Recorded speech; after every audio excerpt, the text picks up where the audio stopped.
Hey guys, it's Janai. Welcome back to my channel. So today I'm going to be showing you guys how I style my hair like this, and then also in the voiceover I'm going to be talking about how I get this platinum white color, and then this is also a makeup tutorial on this rosy little look right here. So if you guys are interested, just stay tuned, and if you're not already subscribed to my channel, be sure to do that right now.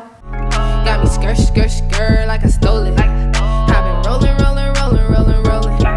Pack loud, got a nigga wide open. Hey guys, so I feel like everything in this tutorial is pretty self-explanatory without me having to talk about it, but if you guys have any questions, just comment below. So I'm just going to be talking about how I got this platinum white color.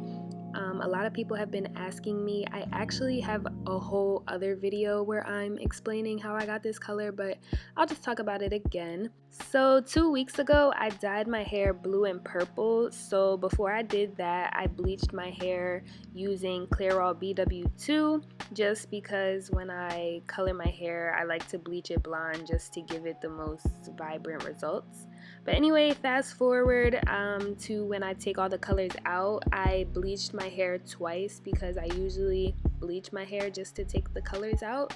So I bleached it twice using the quick blue for about 40 minutes each. So I had to bleach my hair a total of 3 times to get it to this color. I didn't use any toner, I didn't use any dye, I only used bleach. I actually have another video on my channel talking about bleaching my hair 3 times, so I'll actually include that in this video so you can go watch that for some more information, so you can just click right up at the top.